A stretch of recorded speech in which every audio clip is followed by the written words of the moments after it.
Hello दोस्तों, स्वागत है आपका मेरे YouTube channel CA Jitendra Chauhan में। तो आज हम दिसंबर 21 old course direct tax CA final के कॉपी का एनालिसिस करने वाले हैं। मैंने direct tax CA final 21 old course में 59 मार्क्स प्राप्त करे थे। तो चलो आइए आज अपन डिटेल में उसका एनालिसिस करते हैं कि हमें कैसे कॉपी में लिखना चाहिए, कहाँ हमारे मार्क्स डिडक्ट होते हैं, इस सब के हम बारे में हम डिटेल में जानेंगे। तो प्लीज़ यार, चैनल को सब्सक्राइब और लाइक करना मत भूलना। चलिए मैं आपके लिए ऐसे ही नए वीडियो लाता रहता हूँ। तो लेट्स गो। सबसे पहले हमारा ये दिसंबर 21 का हमारे जो डायरेक्ट टेक्स्ट सीए फाइनल का जो पैटर्न है, 70 नंबर का हमारा डिस्क्रिप्टिव आता है और 30 नंबर मार्क्स के हमारे एमसीक्यू आते हैं। उसमें कोई भी नेगेटिव मार्किंग नहीं होती है, लेकिन उसके बाद उसमें दो सीए फाइनल के जो एमसीक्यू हैं उसमें दो केस स्टडी आती हैं, केस स्टडी बेस एमसीक्यू आते हैं। बाकी जो हैं वो नॉर्मल हमारे 2 मार्क्स या 1 मार्क्स के आते हैं। तो सबसे पहले हम डिस्क्रिप्टिव पार्ट का एनालिसिस कर रहे हैं जो हमारे 70 मार्क्स का आता है। तो सबसे पहली चीज़ हमारा इसमें जो टोटल क्वेश्चन आते हैं, जो क्वेश्चन पेपर में 6 आते हैं, जिसमें से फर्स्ट कंपलसरी होता है और जिसमें से बचे जो 5 हैं उसमें से हमें 4 करना होता है। तो टोटल 5 में आउट ऑफ 4 करना होता है। तो सबसे पहले जो इस हमारे दिसंबर 21 ओल्ड सिलेबस में डायरेक्ट टेक्स्ट सीए फाइनल का जो हमारा जो पेपर आया था, देखो डायरेक्ट टेक्स्ट ओल्ड और न्यू में डायरेक्ट टेक्स्ट सीए फाइनल में कोई अंतर नहीं आया है, same to same, no difference. तो आप जान सकते हैं कैसे। सबसे पहली चीज़ जो मैंने जो सबसे पहला क्वेश्चन प्राप्त करा था, तो मैंने जो 70 मार्क में से मैंने 39 मार्क्स प्राप्त करे थे और 20 मार्क्स मैंने एमसीक्यू में प्राप्त करे थे। तो सबसे मैंने जो फर्स्ट क्वेश्चन जो करा था, वो सबसे पहला क्वेश्चन मैंने करा था क्वेश्चन नंबर 3A। 3A के क्वेश्चन में मैंने जो क्वेश्चन 3A का क्वेश्चन 3A करा था मैंने सबसे फर्स्ट क्वेश्चन।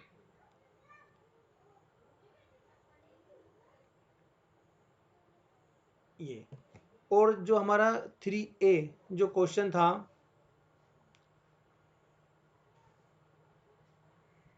वो था हमारा ट्रस्ट से रिलेटेड। हमारे चैरिटेबल ट्रस्ट जो होता है रजिस्टर्ड, इसमें इसका मिनिमम इस चैप्टर का जो वेटेज है चैरिटेबल ट्रस्ट का, ये हमारे डायरेक्ट टैक्स सीए फाइनल में बहुत ही इंपॉर्टेंट चैप्टर है। और इसमें ये कम से कम 8 मार्क्स का वेटेज तो मिनिमम रखता ही है, 8 से 10 मार्क्स का वेटेज का रहता ही है, और इसका एक क्वेश्चन कंपलसरी आता है। तो हमारे जो सीए फाइनल के डायरेक्ट टेस्ट के एग्जाम दिसंबर 21 में भी इसका एक क्वेश्चन आया था, और इसमें हमें कंप्यूट करना था total income of the trust assessment year 21-22 के लिए। तो मैंने इसका जो सबसे फर्स्ट क्वेश्चन करा था वो मैंने ये करा था। आइए चलो कॉपी में देख लेते हैं। सबसे पहली चीज़ मैंने आपको बिल्कुल सेंटर में आपके क्वेश्चन लिखना है, क्योंकि आपको सेंटर में ही लिखना है ये, क्योंकि जिससे कि एग्जामिनर को ये बिल्कुल क्लियर दिख जाए। तो सबसे आपको लिखना है compute the total income of the trust year assessment year 21-22, और जो आपका असेसमेंट होगा आपको वो लिखना है। सबसे पहले जो आपने अमाउंट रिसीव करा, तो जैसे वॉलेंट्री कंट्रीब्यूशन रिसीव्ड हुआ था मेरे को, ये 12 लाख 9 लाख ये सब मैंने लिखा टोटल, और मुझे स्टेप मार्किंग के उन्होंने यहाँ पर 3 मार्क्स दे दिए। तो मुझे इतने स्टेप के 3 मार्क्स मिल गए। इसका मतलब आपको बिल्कुल स्टेप बाय स्टेप करना है। जैसे कि आपने लिखा है, देखो वॉलेंट्री कंट्रीब्यूशन जो आपको रिसीट होता है वो आपका टैक्सेबल होता है, तो आपको वॉलेंट्री कंट्रीब्यूशन लिख देना है।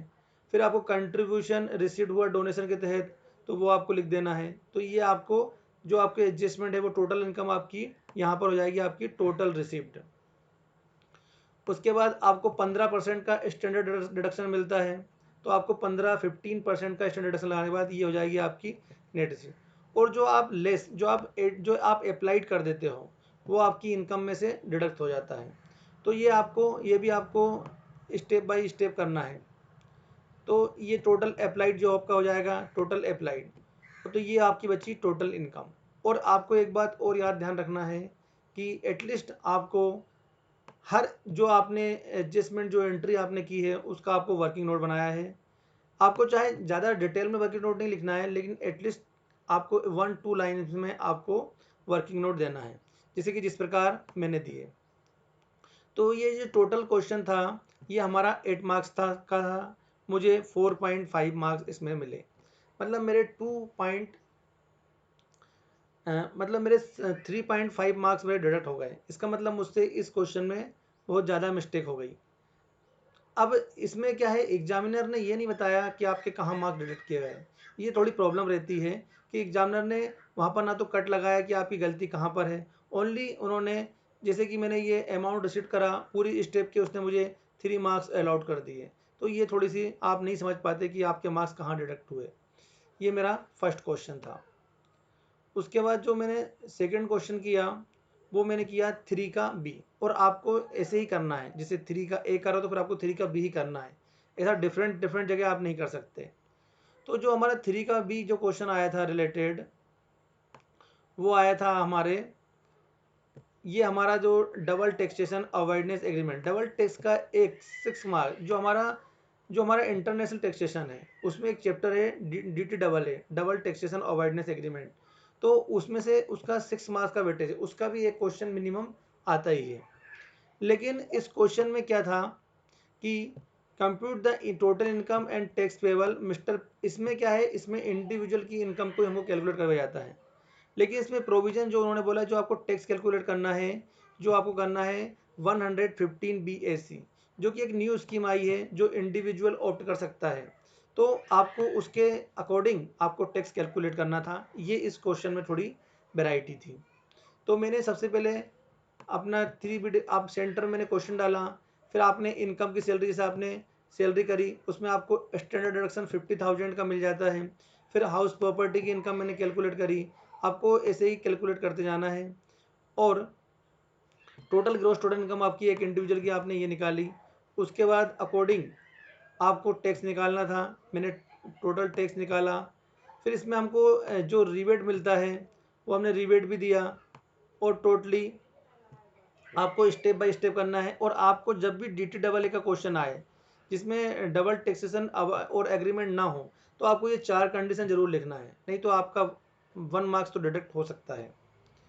तो इस प्रकार ये जो था, ये जो क्वेश्चन था वो था 6 मार्क्स का, और मुझे कितने मेरे 3.5 मार्क्स मुझे अलॉट हुए।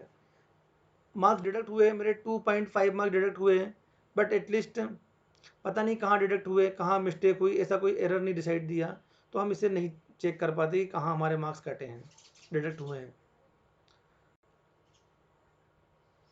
अब हमारा जो नेक्स्ट क्वेश्चन है, मैंने जो क्वेश्चन किया था वो किया था मैंने 2A।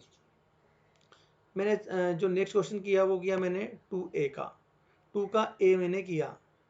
तो 2 का A, ये जो क्वेश्चन था ये था Surabhi limited engage manufacturing company थी, इसका क्वेश्चन था। और ये मेरे को, इसमें आपको क्या कैलकुलेट करना था, इसमें आपको कंप्यूट करना था आपको total income of the assessment year and reason treatment of the each item आपको देना पड़ेगा।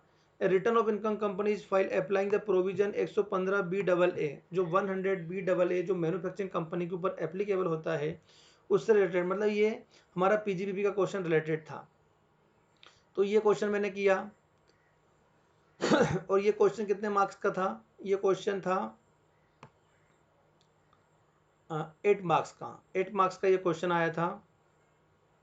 और मुझे इसमें टोटल 6 मार्क मिले, मार्क्स मेरे 2 मार्क्स डिडक्ट हुए।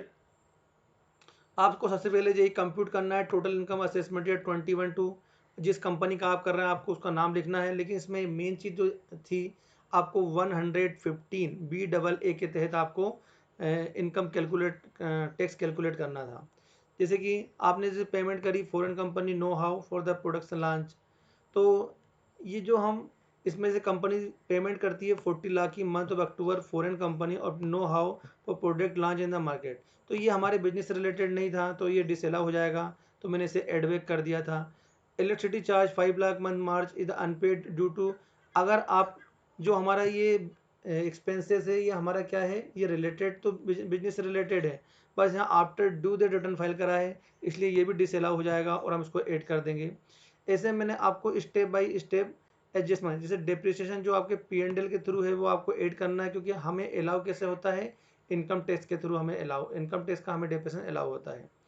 तो टोटल इनकम आपको इसे दिखाना है, ये आपकी टोटल। फिर जो item credit to P&L but not allow in the, है ना, जो अलाउ नहीं है पर आपने क्रेडिट कर दिए हैं, वो आपको कैलकुलेट दिखाना है। और आपको या तो आप वर्किंग नोट या तो आप लास्ट में दिखाइए या साथ में दिखाइए। वैसे साथ में दिखाने में बेनिफिट होता है, क्योंकि बाद में फिर हमारे पास इतना टाइम नहीं होता है, तो हम इसे बाद में दिखा सकते हैं। हमें इसके साथ ही दिखाते जाना चाहिए, जैसे मैंने वर्किंग करी है जो साथ ही करी है। तो इस प्रकार आपको कुछ कुछ आप जो लगता है आप वर्किंग नोट नीचे भी दिखा सकते हैं। तो मैंने जैसे वर्किंग नोट नीचे दिखाए, तो आपको वर्किंग नोट बस 1 से 2 लाइन में ही लिखना है, और जहाँ तक हो सके तो आप साथ में ही लिख देना। तो इसमें टोटल मुझे 6 मार्क्स मिले। टोटल क्वेश्चन जो था वो 8 मार्क्स का था, मुझे 6 मार्क्स इसमें से मिले। उसके बाद नेक्स्ट है आपका, मैंने करा 2B। 2B जो था वो हमारा रिलेटेड क्वेश्चन आया था। ये जो हम पढ़ते हैं, जो हमारा नॉन रेसिडेंट वाला जो पार्ट है, जिसमें हम पढ़ते हैं कि जो हमारे फॉरेन जो क्रिकेटर, जो हॉकी प्लेयर या कोई भी चीज़ होते हैं, जो फॉरेन नेशनल क्रिकेटर होते हैं, उनके ऊपर 115 करके एक सेक्शन लगता है, जिसमें कि उसकी जो इनकम होती है, पार्टिसिपेट मेज इन इंडिया, आर्टिकल, न्यूज़पेपर।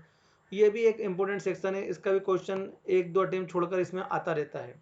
तो ये 6 मार्क का क्वेश्चन था, और इसमें हमें एक तो हमें कंप्यूट करना था उसकी टैक्स लायबिलिटी, और साथ में ये देना कि TDS प्रोविजन एप्लीकेबल होंगे कि नहीं होंगे, ये हमें उसमें बताना था। तो ये 6 मार्क्स का क्वेश्चन आया था।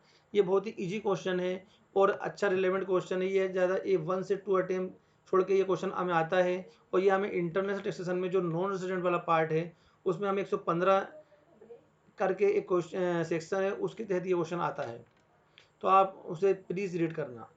अब देखो उसमें क्या करना है आपको, एक डेबिट था जो नेशनल क्रिकेटर फॉरेन की जो इनकम होती है, जिसमें हमें 194E वाला सेक्शन जो हमें TDS डिडक्ट करना होता है। इसमें एडवर्टाइजमेंट की इनकम, उसकी पार्टिसिपेट की इनकम, और कंट्रीब्यूशन ऑफ आर्टिकल, और बिनिंग फ्रॉम लॉटरी, ये ग्रोस टोटल इनकम उसकी रहेगी। अब जो बिनिंग के ऊपर होता है वो हमें मालूम है कि 30% टैक्स देना पड़ता है, और अदर इनकम पर 115BAA करके जो सेक्शन है, जो कि हमारे इंटरनेशनल टैक्सेशन में नॉन रेजिडेंट वाले जो हमारा चैप्टर है, उसमें 115BAA करके तहत हम इनकम कैलकुलेट करके हैं, जिस पर 20% की रेट से टैक्स लगता है। और फिर उसके बाद मैंने बताया कि आपको किस सेक्शन के तहत आपका TDS कटेगा टोटली। तो ये जो क्वेश्चन था स्टेप, तो टोटल मुझे इसमें 2B के क्वेश्चन में से मुझे 6 मार्क्स अलॉट हुए। 6 क्वेश्चन मार्क का था, और मुझे 6 मार्क इसमें मिले, क्योंकि मैंने इसमें बाकायदा पूरे हर चीज़ वर्किंग नोट के साथ करी थी। तो मुझे मेरा 1 मार्क्स भी डिडक्ट नहीं हुआ। तो मुझे 6 मार्क्स में से 6 आउट ऑफ 6 ही मुझे रिसीव्ड हुए। तो आपको इस तरह प्रेजेंटेशन करना, आपको क्वेश्चन आए तो आपको इस तरह रिप्रेजेंट करना चाहिए। उसके बाद मैंने जो नेक्स्ट क्वेश्चन है, मैंने क्वेश्चन 1 किया। क्वेश्चन 1 जो है मोस्टली टाइम जो हमारा होता है वो हमारा PGBP के चैप्टर से आता है। या तो PGBP के क्वेश्चन में आएगा, या तो मैन्युफैक्चरिंग कंपनी रिलेटेड आएगा, या फर्म से रिलेटेड क्वेश्चन आता है। तो इस बार जो हमें क्वेश्चन आया था वो हमारा फर्स्ट, वो फर्म से रिलेटेड क्वेश्चन आया था। ये जो हमारा क्वेश्चन था, जो हम पार्टनरशिप फर्म के जो इसमें पूरे एडजस्टमेंट तो PGBP के रहते हैं, बस जैसे कि जो पार्टनर्स पर जो एप्लीकेबल होते हैं, जैसे कि उनका इंटरेस्ट, उनका रेमुनेशन, उस पर कितना इंटरेस्ट अलाउ है। जैसे कि मालूम है कि इंटरेस्ट अलाउ है, जो हम 12% से ज़्यादा करते हैं तो वो डिसअलाउ हो जाता है। तो ये वाला है। इसमें जैसे कि आपने interest on capital 13%, maximum interest allow is 12%। हमें मालूम है कि हम मैक्सिमम इंटरेस्ट जो अलाउ होता है वो 12% होता है। तो हमें जो 1% हमें क्या करना पड़ेगा, इसमें डिसअलाउ करना पड़ेगा। दूसरा, जैसे कि आपने सेकेंड इंटरेस्ट लोन टेकन, इसमें 15% जो था, तो 15%, तो हमें मालूम है कि हमें जो मैक्सिमम अलाउ है वो हमारा 12% का है। तो 3% हमारा क्या हो जाएगा, इसमें डिसअलाउ आएगा। Depreciation as per books of account disallow होता है, क्योंकि हम as a income tax allow करते हैं। तो इस प्रकार आपको 1 to 1 आपको जितने भी आपके जो एडजस्टमेंट दिए हैं वो आपको दिखाना है। और उसके बाद जो आपको उसमें क्या है कि आपको डेप्रिसिएशन का इसमें ज़्यादा आया था, तो डेप्रिसिएशन इसमें क्या है, इसमें पीजीपी और साथ में फर्म के जो हमारे प्रोविज़न होते हैं वो इसमें लगाए थे। इसमें एक वर्किंग थी डेप्रिसिएशन की, ये हमें डेप्रिसिएशन की वर्किंग भी आना चाहिए, क्योंकि पीजीपीपी के क्वेश्चन में ऑलमोस्ट आपसे पीजीपी डेप्रिसिएशन की वर्किंग तो एटलीस्ट करा ही जाती है। तो ये जो टोटल क्वेश्चन था ये 14 मार्क्स का आता है। पीजीपीपी का जो क्वेश्चन आता है वो 14 मार्क्स का आता है, और मुझे इसमें 14 आउट ऑफ 14 में से मुझे 8 मार्क्स रहे, तो मेरे 6 मार्क्स डिडक्ट हो गए, क्योंकि मुझे इस क्वेश्चन में कुछ मिस्टेक आ गई, कुछ गलतियां मुझसे हो गई, इसलिए मुझे इसमें। लेकिन एक बात आपको ध्यान रखना है कि आपको जितना क्वेश्चन आता है उतना आपको करना जरूर है, क्योंकि आपको इसमें स्टेप मार्किंग जरूर मिलती है। आप देख सकते हैं, जैसे यहाँ पर मैंने डेप्रेशन कैलकुलेट करा, उसने मुझे 2 मार्क्स अलाउड करे। मैंने यहाँ पर उसका 5 ईयर का निकाला, मुझे 1 मार्क्स अलाउड किया। तो आपको स्टेप मार्किंग जरूर करना, स्टेप मार्किंग के थ्रू आपको नंबर मिलेंगे।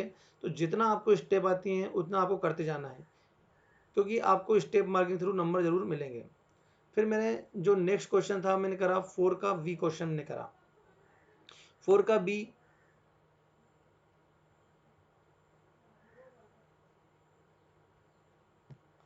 का बी डिस्कस रिलेवेंट प्रोविजन, ये इनकम टैक्स जो हमारा 4 का बी क्वेश्चन था। 4 का B, Ramakrishna limited is total book value ये है, एडजस्टमेंट इज फॉलोइंग। तो ये जो हमारा क्वेश्चन था ये हमारा ट्रांसफर प्राइसिंग से रिलेटेड क्वेश्चन था। और जब भी ये क्वेश्चन आता है बहुत इजी क्वेश्चन होता है, लेकिन इसमें कुछ एडजस्टमेंट होते हैं, और जो हमारे आपको आईसीआई की स्टडी मटेरियल मिल जाएंगे। तो एडजस्टमेंट अब transaction briefly explain relevant provision.